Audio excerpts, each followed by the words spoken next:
Aloha everyone and welcome to the Hawaii Pacific Gerontological Society's August webinar. My name is Mapuana Ta'amu. I'm one of the board members for HPGS and chairperson for these webinars. I wanted to start by introducing you all to the chat box available to you. If you toggle around your screen, you will see an icon of a chat bubble with the word chat under it. If you click that button, you will enter the chat room where you are able to submit questions or comments throughout this presentation. Please feel free to send in your thoughts, questions, and concerns regarding exercise or nutrition for seniors at any time.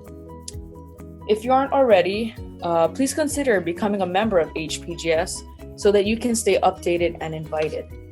There are various rates for individuals, organizations, and associates. Here are a few benefits you'll receive with membership. We have monthly newsletters where members are welcome to submit articles to be published. We offer free monthly webinars just like this, and members are eligible to be a speaker.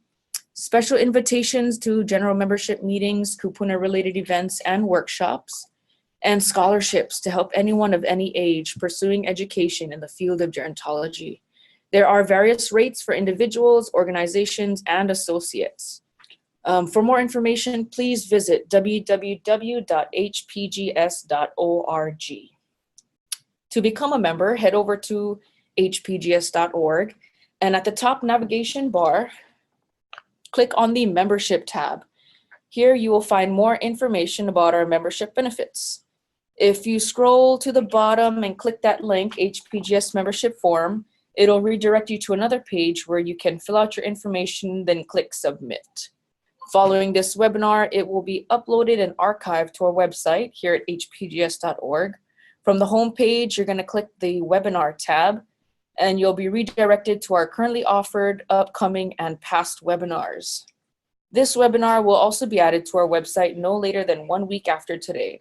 So please feel free to share this webinar with your friends or family.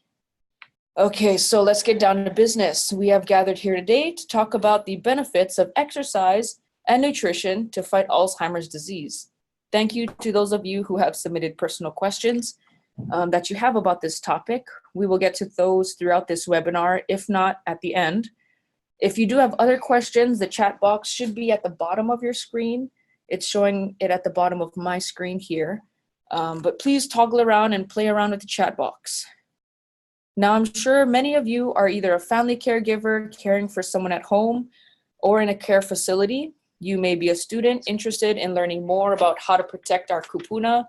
You might even be a health professional seeking information to bring back to your staff. No matter which one you fit into, we are glad to have you here today.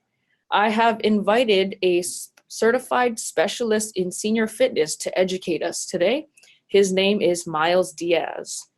Myles Diaz has been an athlete, trainer, and coach for over 30 years. He is a master trainer who holds certifications as a certified personal trainer with the American College of Sports Medicine and the National Academy of Sports Medicine.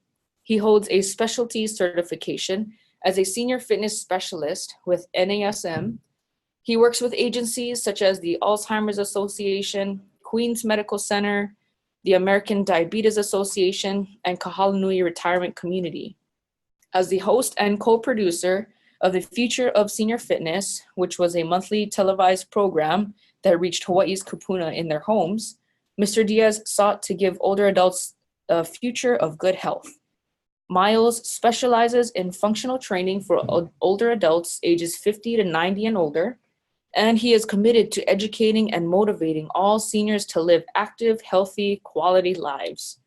Mr. Diaz has been described as a person committed to serving as a role model, change agent, and advocate, while providing compassionate care and unequaled enthusiasm. Myles, thank you for being here today. Good morning and welcome, everyone. Thank you for that wonderful introduction, Mapuana, and thanks to the Hawaii Pacific Gerontological Society for having me. It's great to be here with you today to bring you this important community service presentation, the benefits of exercise and nutrition to fight Alzheimer's disease. Last year, I had the pleasure of being on the Walk to End Alzheimer's Planning Committee. And this year, I wanted to further my involvement by sharing my expertise as a fitness professional and as a certified senior fitness specialist. A little bit about me. I've been involved in health and fitness for over 30 years as an athlete, trainer, and coach. I'm a master trainer with 4 certifications, 2 specialty certifications, one that Mapuana mentioned, and I'm also a certified sports performance and conditioning coach. In my earlier years, I helped individual athletes, young, old, high school, collegiate, and professional athletes reach their sports performance goals. I also did speed, agility, and quickness training for older adults, for many of the top high school athletic teams here in Hawaii, even HPU baseball. In the past 10 years, I focused my training on safe, effective, functional training for older adults ages 50 to 90 plus, and I remain committed to helping older adults live active, healthy, and quality lives. In 2016, as Mapuana mentioned, I hosted and co-produced an award-winning community service show on Olelo Community Media called Future of Senior Fitness. And it was designed to educate and motivate older adults about the importance of exercise, health, and fitness. A good part of the material that went into creating this presentation was covered in the project, and I'll be referring to segments of the show today. The videos and project website can help serve as a future resource. At the end of the presentation, I'll provide links to the Future of Senior Fitness information, along with addendums and my research footnotes. Let's begin by defining dementia and Alzheimer's disease. Dementia is an overall term for a chronic or persistent disorder of the mental processes caused by brain disease or injury and marked by memory disorders, personality changes, and impaired reasoning. Alzheimer's disease is the most common cause of dementia. 2/3 of individuals with Alzheimer's are women. African Americans and Hispanics are the most affected ethnicities. 62% of those afflicted with dementia are Alzheimer's individuals, and 17% have vascular dementia. There seems to be a larger percentage of vascular dementia here in Hawaii. Alzheimer's causes are unknown, irreversible, no cure. We can only slow the progressions or improve symptoms. Some research suggests that there might be some connection to genetics, environment, and lifestyle. There's many causes for dementia: disease, stroke, thyroid, vitamin deficiencies, reactions to medications, and brain tumors. Dementia is possibly reversible or managed if caused by drugs, alcohol, or metabolic disorders. The disease is marked by cognitive changes and psychological changes. Cognitive changes is the way we think, and it affects our memory loss, difficulty or communicating or finding words, difficulty with complex tasks, planning and organizing, with coordination and motor functions, and disorientation such as getting lost. Psychological changes, or how it affects our actions or behaviors, affect our personality, inability to reason, inappropriate behavior, paranoia, agitation, and even hallucinations. So let's talk a little bit about some statistics. Mental disease is on the rise, and so is the cost here in the United States. 210 billion worth of unpaid care provided by 50 million caretakers. It's the 6th leading cause of death among the elderly. Alzheimer's is the most common cause of dementia among 65 years and older. 1 in 8 older Americans has Alzheimer's, and every 68 seconds, someone will develop it. Now let's take a look at this chart. 5.4 million Americans are living with Alzheimer's at a current cost of $400 billion. The number of patients projected to rise is to 14 million by 2050 at a cost of $1,200 billion. And as you can see from the chart, the number of Alzheimer's individuals parallels with the cost of care. The blue dots represent Americans with Alzheimer's, and the red columns are Alzheimer's cost of care. The very, very bottom there with the little yellow line is the research funding. And as you can see, unfortunately, funding increases are way down and not keeping up. Now let's move quickly to our program overview, Healthy Living for Your Brain and Body, Strategies to Age Well. As you can see from the arrows on the illustration, there are 4 key strategies. Let's start with physical health and exercise and work our way through each strategy. Recent studies have revealed that regular, moderate exercise may help protect against mild cognitive impairment that precedes Alzheimer's, especially with mid-age individuals. People with early-stage Alzheimer's who were physically fit had less brain shrinkage than those who did not exercise. Studies have shown that unhealthy weight gain or weight loss may also play a role in brain health. Obesity in middle age may increase one's risk for Alzheimer's disease later in life. And among elderly, people who are underweight may have the highest dementia risk. More research suggests that high cholesterol may contribute to stroke and brain cell damage. A low-fat, low-cholesterol diet is advisable. And there's growing evidence that a diet rich in dark vegetables and fruits, which contain antioxidants, may help protect brain cells. Keeping the brain healthy is thought to build healthy brain cells and connections between them. Activities that involve exercises for the brain have been associated with reduced dementia risks as part of a mentally active lifestyle. Remaining socially active may support brain health and possibly delay the onset of dementia by buffering against stress and depression. Now, these studies show that lifestyle choices can help give us the opportunity to keep our bodies and brains healthy. Good health includes both physical and mental well-being, and a healthy mind contributes to a healthy body.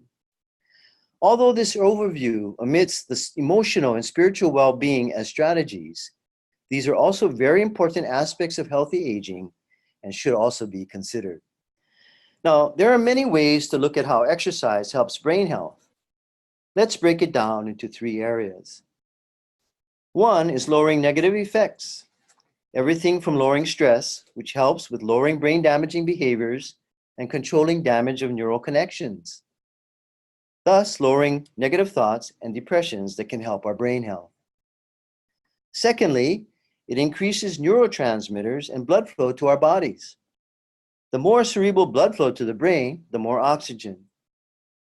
Finally, exercise helps the mental focus and increased mental challenges, which can be done with brain games, along with mindful exercises that can help our brains to change and create new neural connections.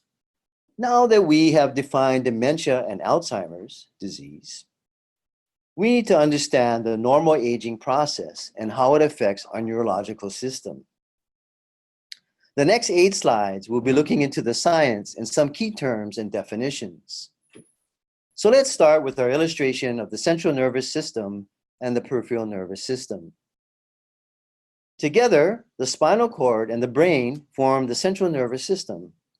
It's connected to the peripheral nervous system, which includes the nerves in our extremities, as we can see here on the slide. The central nervous system and the peripheral nervous system are responsible for the initiation and control of all movement and multiple regulatory functions of the human body. Now, age-related changes to the neurological system fall under 3 areas: structural, sensory, and behavioral. The brain and nervous system control movements, senses, thoughts, and memories. Structural changes occur in the brain, neurons, neuron cells, and hormones. Sensory changes affect vision, hearing, and proprioception. And behavioral affects our response speed, processing information, and learning new motor skills.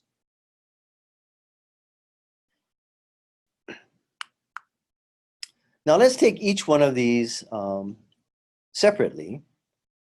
Structural and physiological changes in the nervous system occur in the brain, nervous cells, and neurons and hormones, as I mentioned, that control activity of the nervous system. aging results in the loss of many neurons within the brain, a decrease in total brain weight, about 10 to 15%, and the thinning of dendrites. And as you can see here on the slide, we have a little illustration of a dendrite. Dendrites are the primary communication structures between neurons when degeneration occurs. This diminishes the ability to connect with other neurons, and consequently, communication signals travel at a lower rate in the central and peripheral components of the nervous system. Age-related sensory changes relate to vision, hearing, and proprioception, or what's known as body awareness. Vision changes may include diminished visual acuity, peripheral vision, contrast sensitivity, and depth perception. In addition, aging diminishes the ability to adapt dark environments, to navigate around obstacles, and maintain balance and mobility. Hearing diminishes with age as older adults experience a decline in hearing acuity, ability to mask irrelevant sounds, and the localization of sound. Proprioception, which is the ability to perceive body positioning, diminishes with aging primarily relative to feet and ankles, occurring because of abnormal joint mechanics and the deterioration of processing information that happens in the central nervous system and the peripheral nervous system. And what's important here is this has implications for balance, mobility, and risk for falls. Finally, behavioral changes to the nervous system relate to response speed, the ability to process information, and the ability to learn new motor skills. Response speed diminishes gradually over time and can impact the ability to complete complex tasks and those that require distinction between several competing signals. Changes in processing information primarily pertain to attention, learning, memory, and intelligence. Loss of attention and distraction may prevent older adults from understanding or recalling important information. And older adults retain short-term memory while long-term memory diminishes with age. While learning and experience remain fairly stable, fluid intelligence, which is problem solving, decreases with age. Now, Dr. Anthony Morrow, who was the Chief of Staff of Service Division of Neurosurgery and Neurology at the Queen's Medical Center, covered this topic and dementia in great detail on my community service show, Future of Senior Fitness.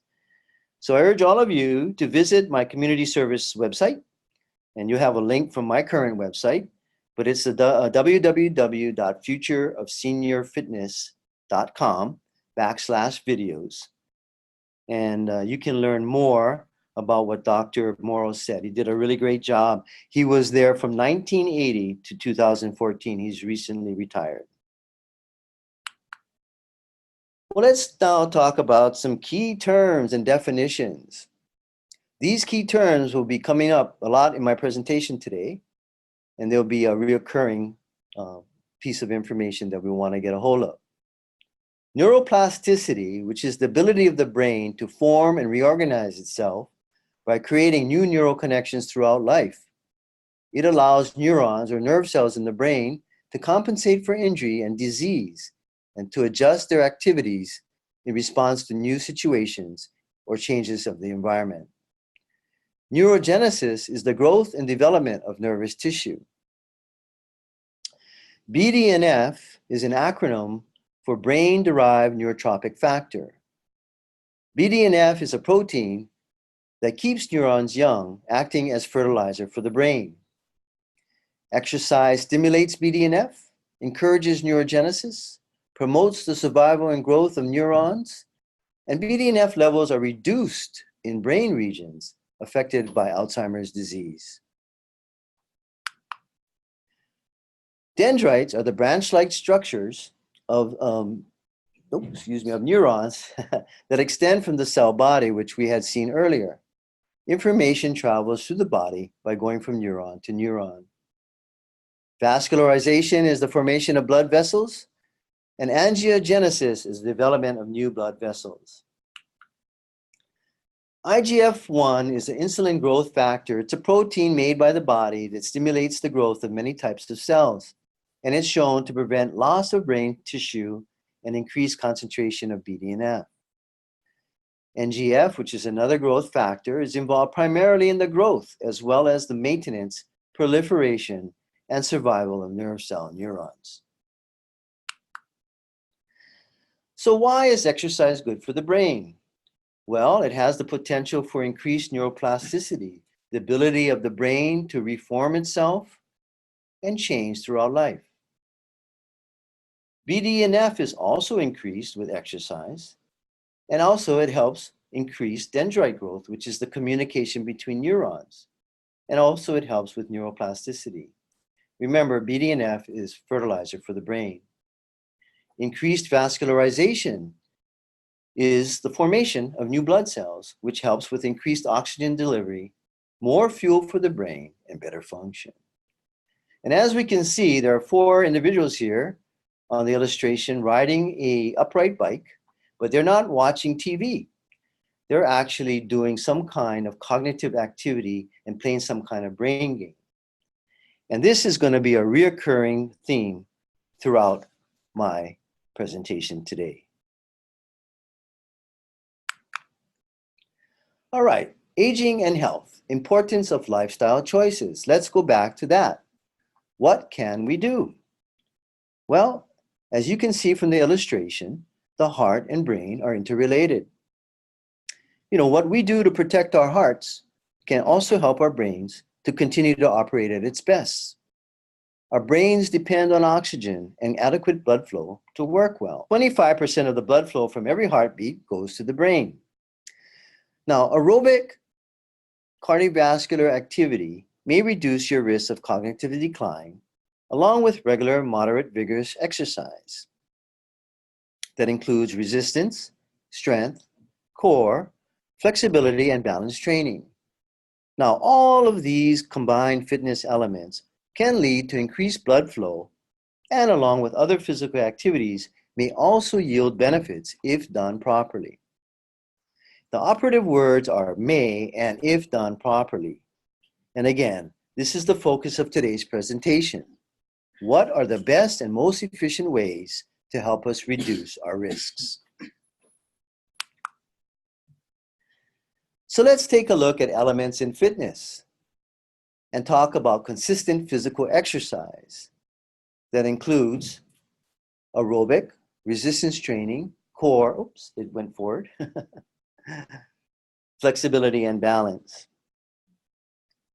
Now, the benefits of physical exercise on the brain and general wellness are well recognized, but not particularly well known to the general public.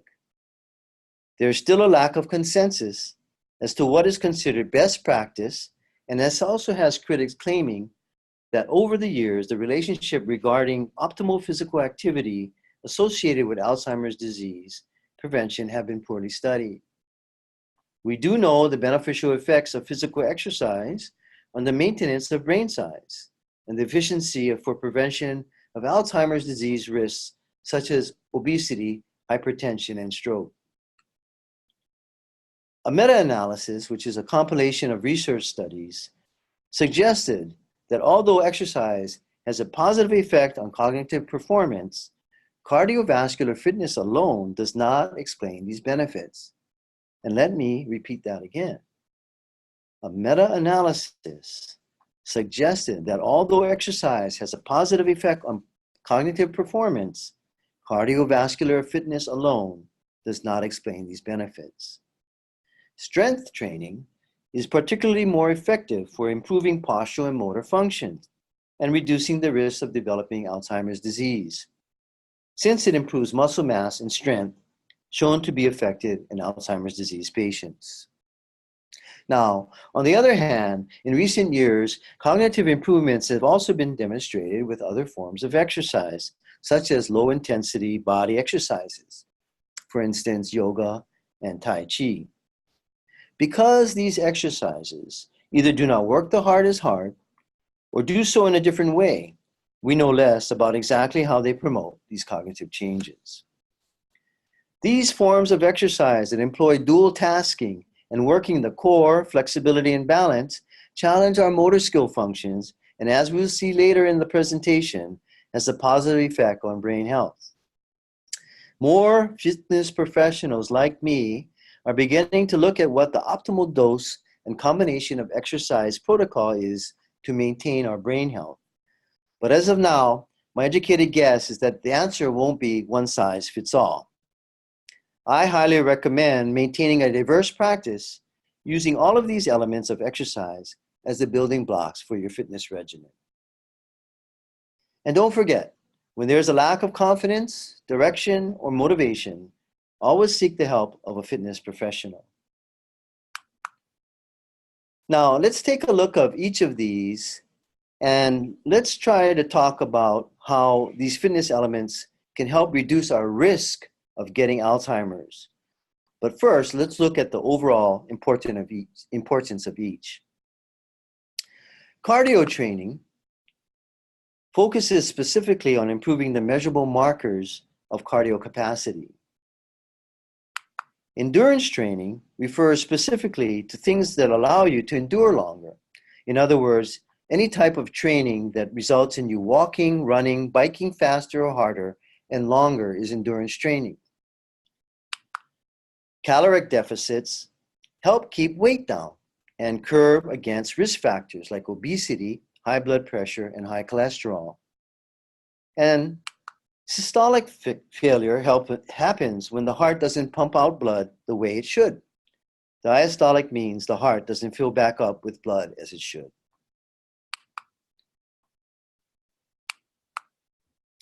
Now, let's take a look at how Alzheimer's can help, at how cardiovascular exercise can help our Alzheimer's risk reduction.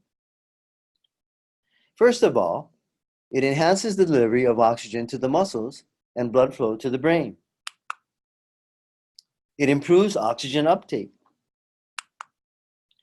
Uncontrolled high blood pressure can lead to stroke by damaging, weakening your brain's blood vessels, causing them to narrow, rupture, or leak.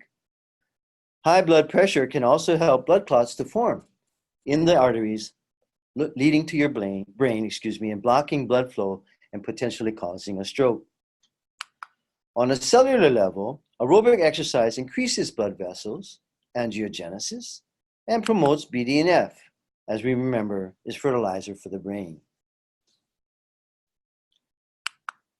Now let's discuss the overall importance of resistance strength training. Severe muscle losses, known as sarcopenia, affects the strength of the legs, hips, and core, all of which are critical to mobility and maintaining independence. The loss of muscle mass and strength in the arms can make it difficult to catch yourself if you fall. The muscles of the body act as sort of a protection for the bones, and if you fall because of inadequate muscle mass, you may be more likely to suffer a bone break. Osteoporosis is another common medical condition that affects older adults and can be serious if you fall. Muscle is denser than fat and takes more energy to maintain in our bodies, thus helping to eliminate fat weight. Strength training also helps to respond better to insulin, improves the way it uses blood, sugar, and helps weight and lowers risk for heart disease. Now let's look at how resistance and strength exercises can help with our risk reduction. Resistance training is beneficial, possibly because it gets progressively harder as people increase weight resistance. So it benefits multiple domains in the brain and those at risk for dementia. It helps to elevate heart risk in a good way, improves cholesterol, and regulates blood pressure. Resistance training increases IGF-1, which is a main factor in muscle growth and strength training, and is particularly more effective for improving postural and motor function, thus reducing the risk of developing Alzheimer's disease. All right, the overall importance of core. Having a strong core is important for the transfer of strength and power from the lower extremities into the upper body. A weak core will increase the chances of hip, low back, and neck and shoulder and knee pain. Now, core exercises can help our risk reduction by activating areas of the brain that enhance stability, reduce pain, improve posture and movement and coordination. Effects of a weak core will impact balance, transfer of strength, and gravity, which are all compromised with Alzheimer's disease patients and dementia. Now, flexibility is range of motion and soft tissue extensibility. And the overall importance of this is that it tends to deteriorate with age, often due to sedentary lifestyles. Without adequate flexibility, daily activities become more difficult to perform.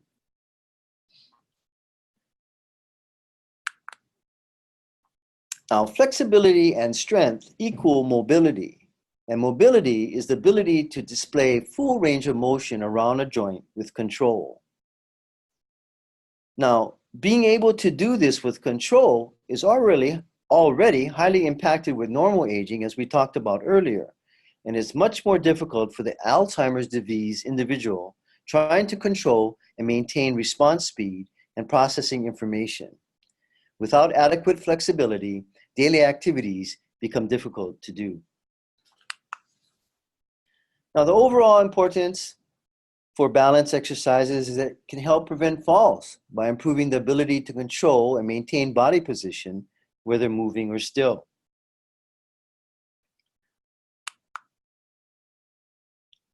Now, for Alzheimer's risk reduction, there's, Now, dementia can affect areas of the brain that are responsible for movement and balance. Because of this, many individuals affected by Alzheimer's and other types of dementia can gradually lose ability to walk and perform daily tasks.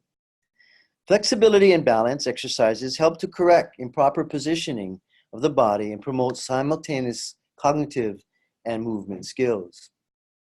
The brain works with other body components to control and maintain position, and task-driven individualized coordination, incorporating motor skills aimed at real-life activities, will more likely help to improve neuromotor conditioning and avoid injury.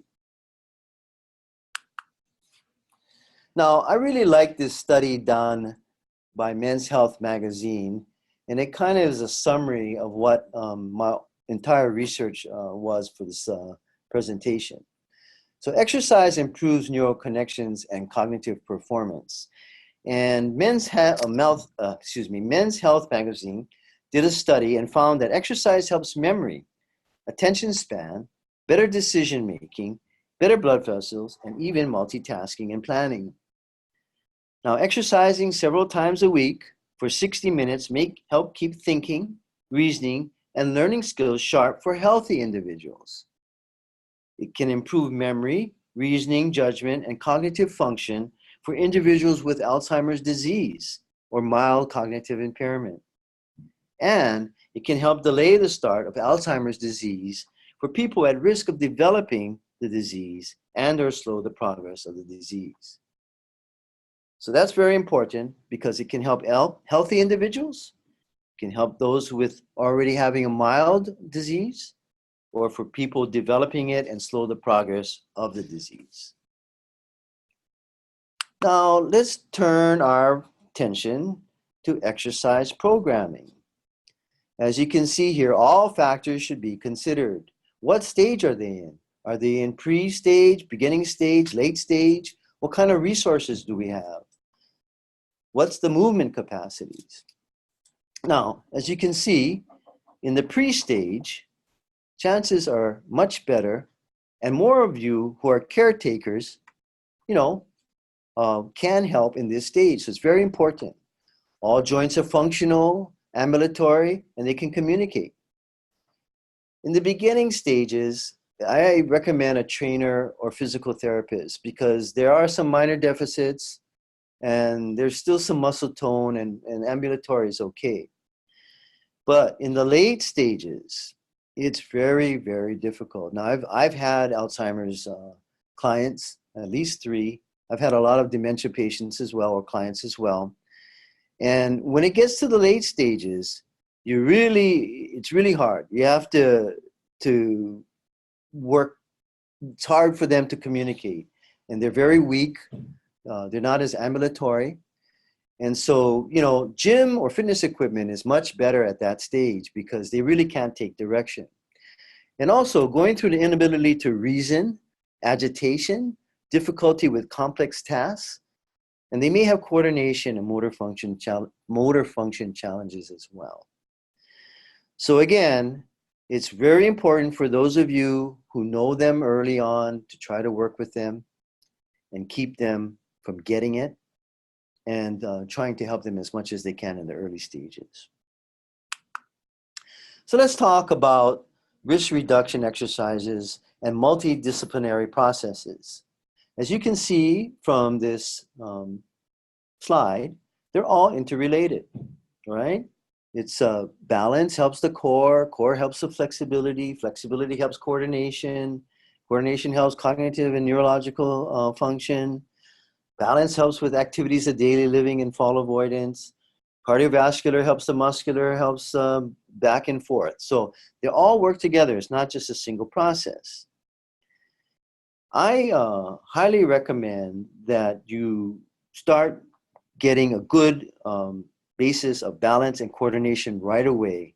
And that will help with activities of daily living and fall avoidance. I also highly recommend that flexibility and core training start first, along with strength and aerobic cardio exercises.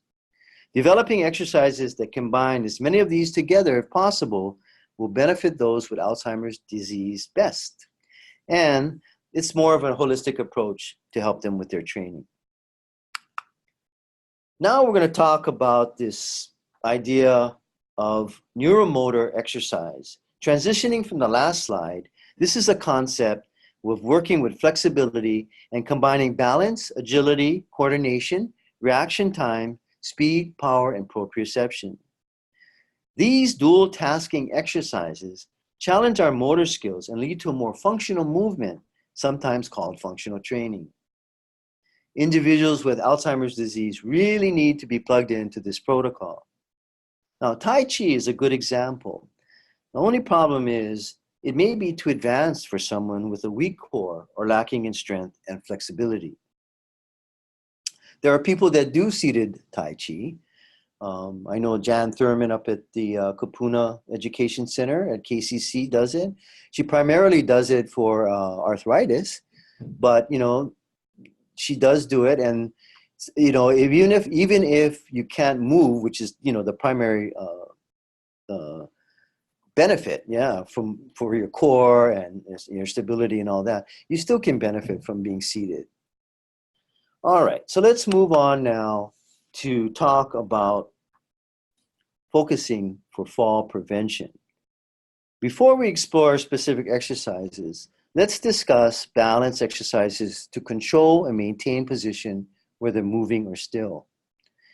Now, because the brain works with other body components, mobility can be compromised through flexibility, lack of strength, or even core. So it's important to focus on areas for fall prevention for individuals with Alzheimer's disease. Remember, abnormal joint mechanics and the deterioration of the processing information in the central nervous system and peripheral nervous systems also occur. So let's take a look at someone who may not be able to even start using, standing as a way to go.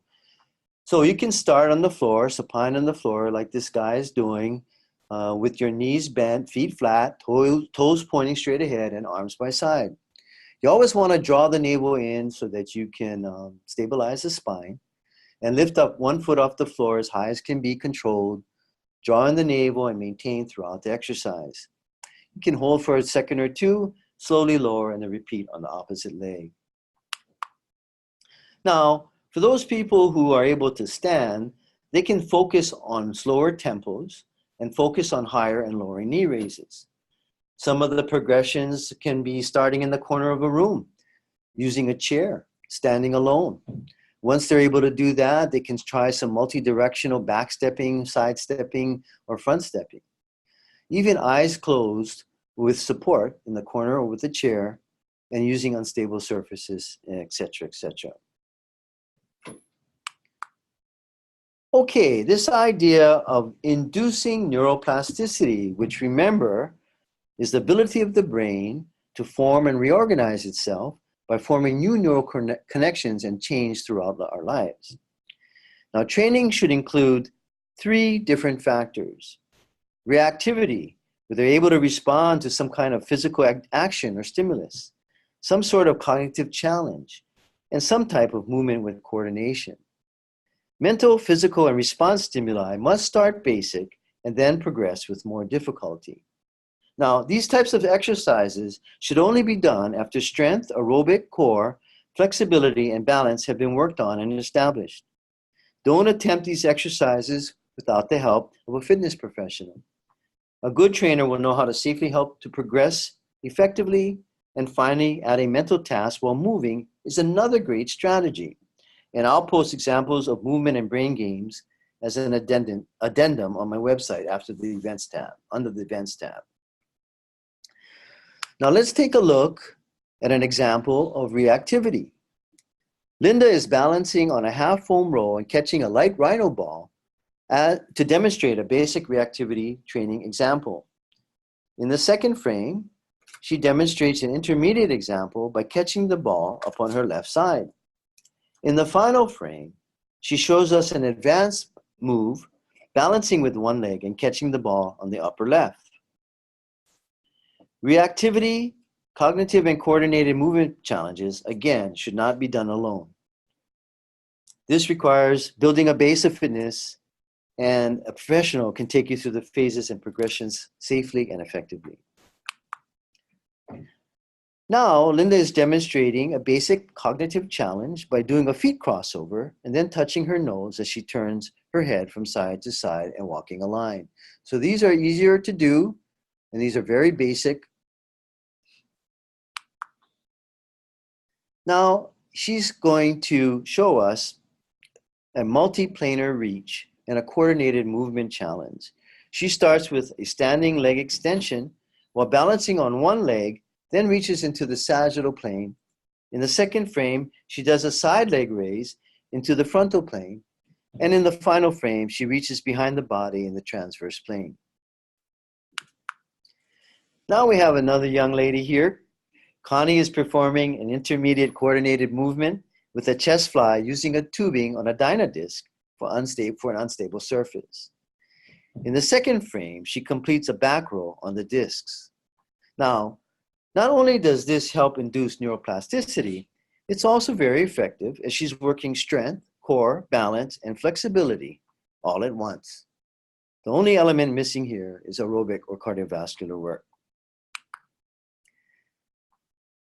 Finally, Linda is demonstrating a coordinated advanced movement challenge by employing a mental task while moving. In the first frame, she's using a step up to balance while performing a resistance exercise bicep curl and then followed by a shoulder press. In the second frame, she demonstrates a back fly on the half foam roll and then completes the movement balancing on one leg. All right, let's move now to classifying body movements. And this is great information for those of you that are activity directors and recreation coordinators. Classifying movements of training should always work all regions of the body, upper, core, lower, and all together. Different planes of motion should include sagittal, frontal, and transverse and multiplanar movements, as we saw earlier. There are these little illustrations at the top there. I know they might be small to see, but these are showing examples of each one of these. Direction of movement should be linear, curvilinear, rotational, static, or counter-rotational. Curvilinear motion is the motion of an object moving in a curved path, and static movement is with little or no movement while contracting muscle fibers. Muscle contraction, which includes isometric, concentric, combination, or time under tension. And speed duration is another factor in developing movement. In my practice and on my website, I have examples of regressing and progressing clients through these movements. Now, here are the 7 basic movement patterns. More important information for activity directors, recreation coordinators, and general public. We've got gait, squats, hip hinges, pushes, lunges, pulling, and twisting. The body is made of several complex systems that work together, and these movement patterns are more beneficial than isolating muscle groups and are essential to building functional total body strength, power, and stamina. These functional movements can help with activities of daily living. For example, getting in and out of a chair, standing upright unassisted, walking without a walker, bending at the waist, getting up from laying down, and getting in and out of a car. Add these functional movements into your fitness routines. Visit my website under the Events tab for an addendum on functional priorities for training and the use of the 7 basic movement patterns. All right, that ends our discussion on physical health and exercise.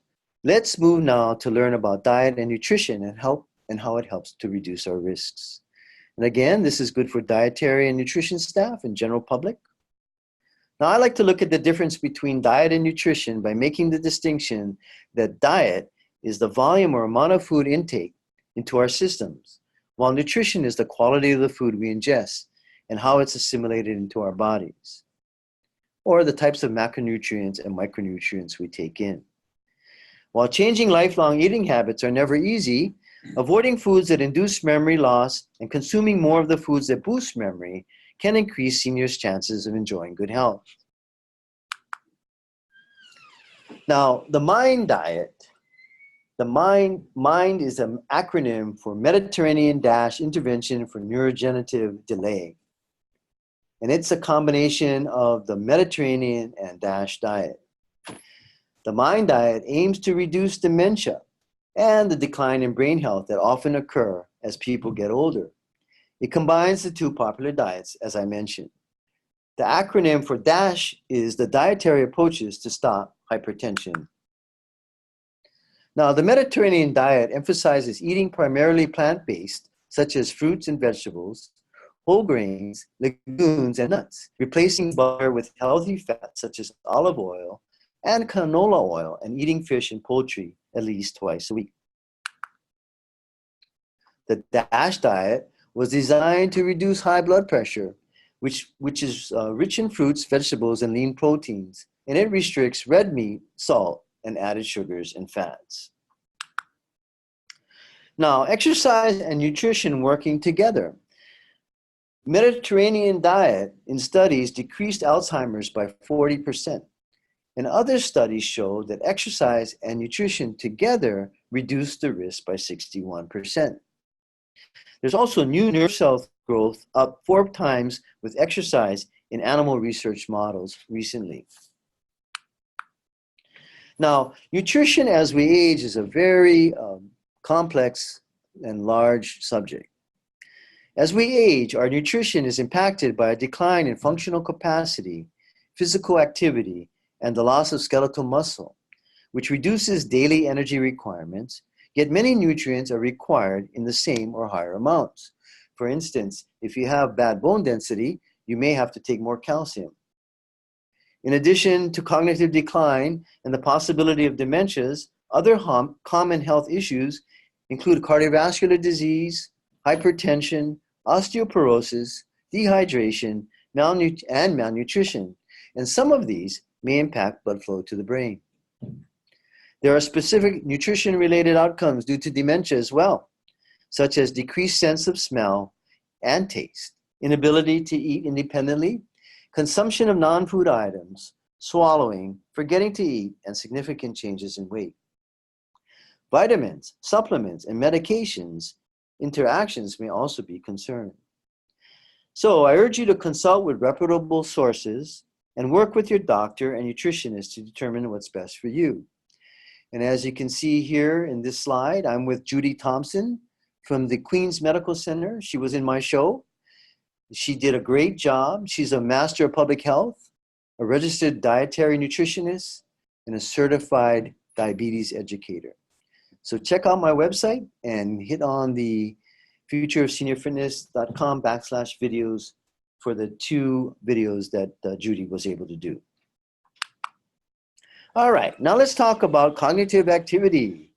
Cognitive activity helps to build brain cells and connections encourages blood flow and mentally stimulating activities that help to improve function. New learning and informal education helps keep brains healthy and reduces the risk of dementia. Read books that challenge and inspire. Complete puzzles, play challenging games, learn new skills, develop hobbies, and keep on learning. Social engagement is associated with living longer and with fewer disabilities. Staying engaged in the community offers us opportunity to maintain our health and maintain our skills. Remaining both socially and mentally active may support brain health and possibly delay the onset of dementia. Visit with friends and family, engage with others, stay involved in the community, volunteer outside the home, and join a group or club.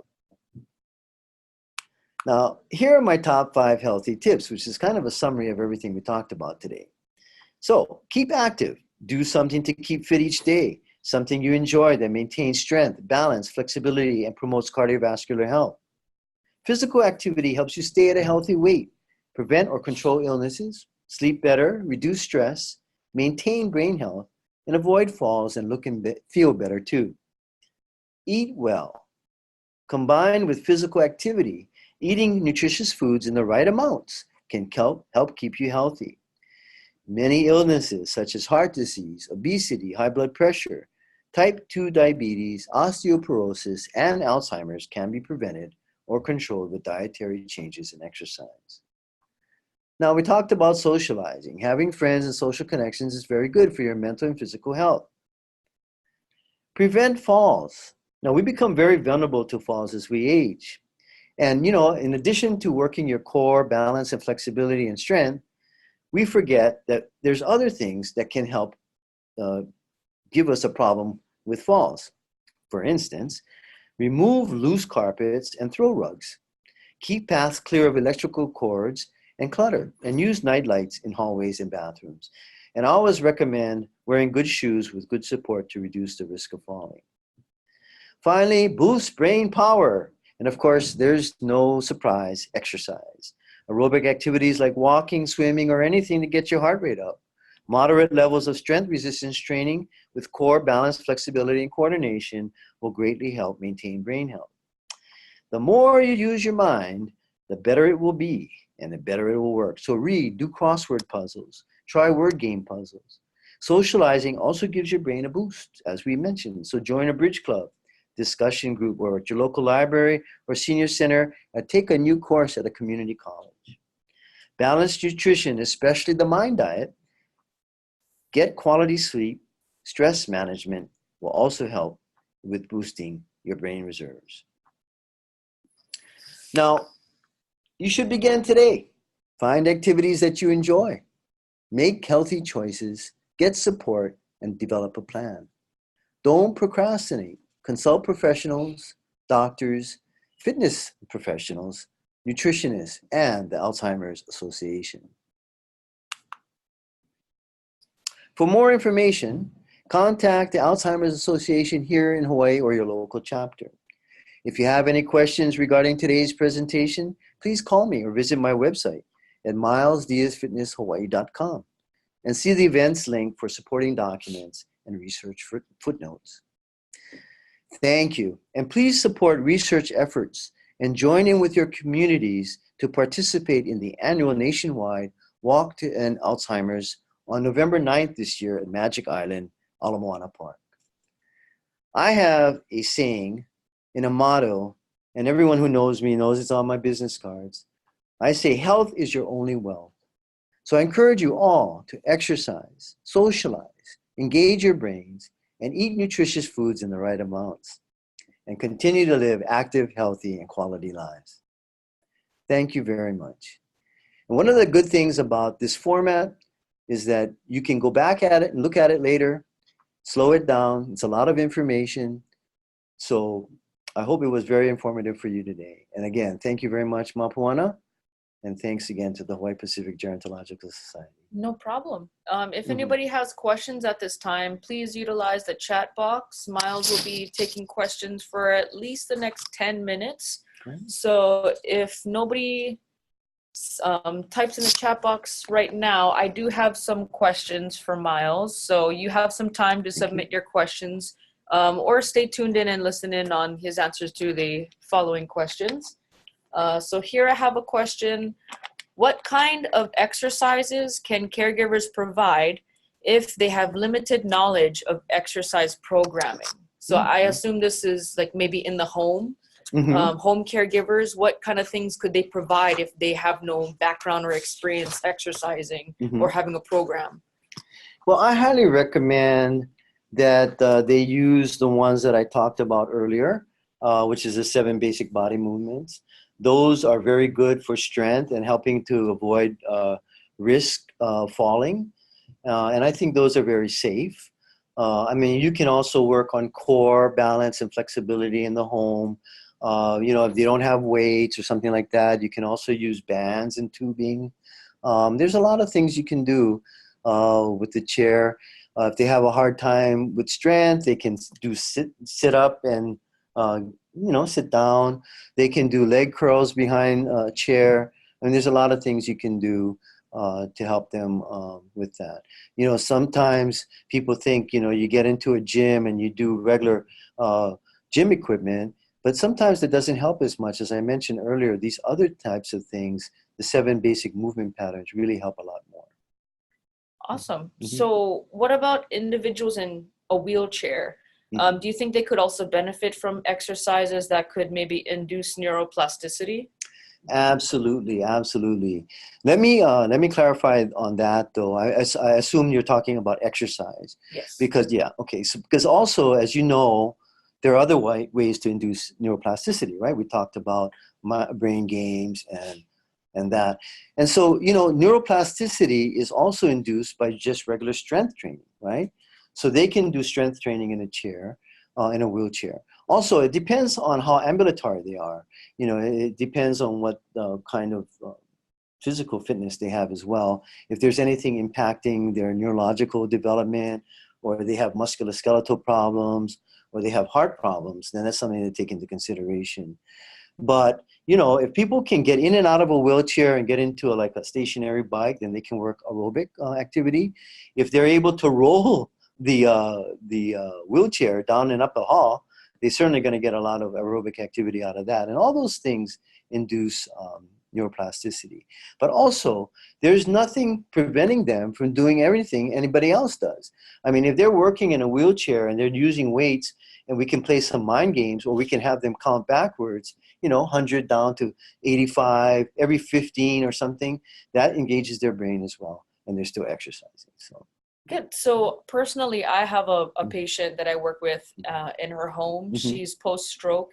And you've actually given me some ideas, especially with the mental plus physical exercise. So she is Vietnamese, but she learned French. Oh. So I have her count in French instead. Awesome. So I guess if someone's Japanese, maybe have them count in Japanese or Hawaiian or Chinese just to get the brain going. Right, that's a good suggestion. And also the addendums that I'm having on the website will also be showing you some mind games and brain games that you can play as well.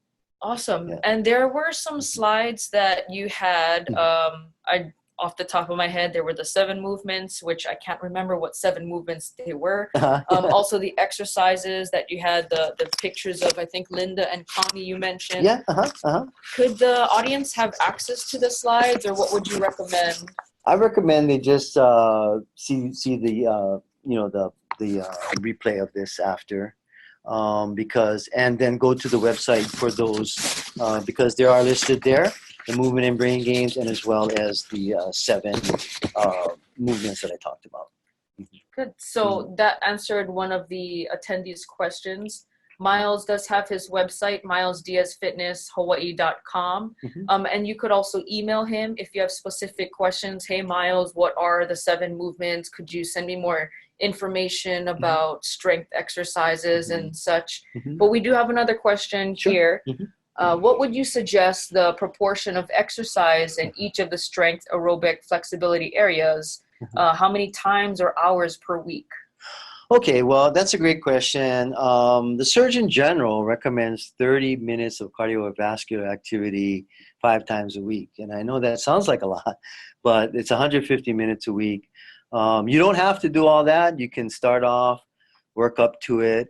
As far as strength training, it's recommended 2 to 3 times a week.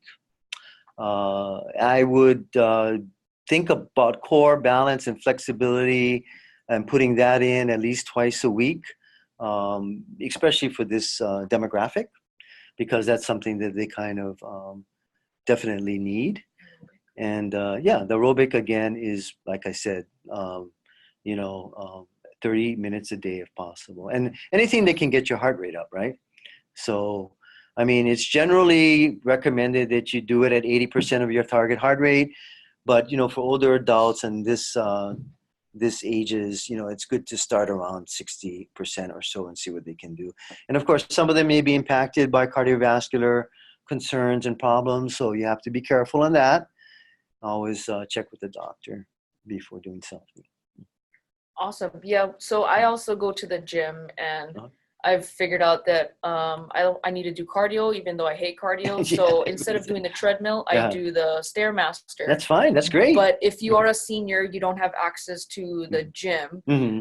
First thing that came to my head was maybe brisk walk around the neighborhood. Anything else you could suggest? Well, yeah, brisk walking is good. You can do something real simple by just marching in place at a higher pace.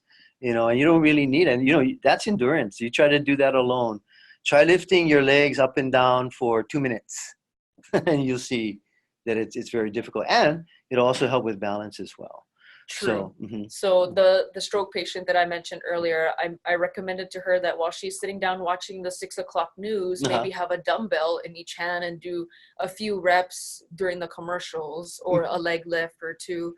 So you can do it at your desk while you're working. Absolutely. Or through commercials, even at the breakfast table. Yeah. So exercise, in my opinion, is everywhere. Right. But you can also do like a seated biking. Just pointing your toes out, and leg lifts for the abdomen at the same time, if they are able to raise them up and down. There's a lot of things you can do for the core in a chair, believe it or not. True. Yeah. So you mentioned this a little bit earlier, but someone has a question, maybe just to hit it maybe once more, but is Alzheimer's hereditary? No, they think that it's more of a something that could be genetic, could be environmental, and could be lifestyle. That's kind of where the thing is. There could be some predisposition for hereditary, depending on the parents, but they haven't really proven that yet. So again, they're looking at it as being more lifestyle, environment, and genetics. And just to clarify, hereditary is not genetics, right? Genetics is genomes. Hereditary is DNA, that type of thing. So they don't really know. And again, there's no cure. There's no magic drug yet. And you can see the funding is way down. So I'm sure the Alzheimer's Association would appreciate more support on the research funding for that. What does work, and what they know can help curb amyloid plaques, is exercise and diet, and those types of things. So, unfortunately, there's no magic pill at this time. So with that diet plug that you put in there, would you recommend a macrobiotic diet largely of brown rice and cooked vegetables, or? I recommend the MIND diet that I talked about earlier, which is a combination of the Mediterranean and DASH diet. Yeah, and I've heard my geriatric APRN nurse, she largely emphasizes doing the MIND diet. She does it in her own house as well. So what she's relayed to me is that it's more fish and white meat, if meat at all, but try to stay away from the red meats. Yep, the red meats are real tiny. It's primarily it's primarily plant-based. Yes. Which makes sense, right? Because most plant-based diets are the ones you get when you have heart problems, heart attacks, right? But if there are no other questions at this time, I think we will wrap it up. Thank you, Myles, for being here today. Thank Any you. last thoughts you want to relay? Well, no, I just want to encourage you all again to, like I said, exercise, engage your brains, eat things in the right amounts, eat nutritious foods in the right amounts, and continue to live active, healthy, and quality lives. Thank you very much. Awesome. Next month in September 26th, we do have Rick Tabor, who currently works as the operations manager for Right at Home. And he will be talking about caring for the caregiver. So mindfulness and stress management, coping skills. And his presentation is interesting because instead of doing more of a lecture type where he just talks to you folks or talk to the camera, he will actually have a live audience here participating in a Jeopardy game. So it doesn't matter who's the winner. We're all winners if we learn something from his stress management presentation. So the link is live. I will send it out to our members. If you're not a member yet, please join us, hpgs.org under the membership tab, so that you can become a member to stay updated and invited to everything Kupuna related.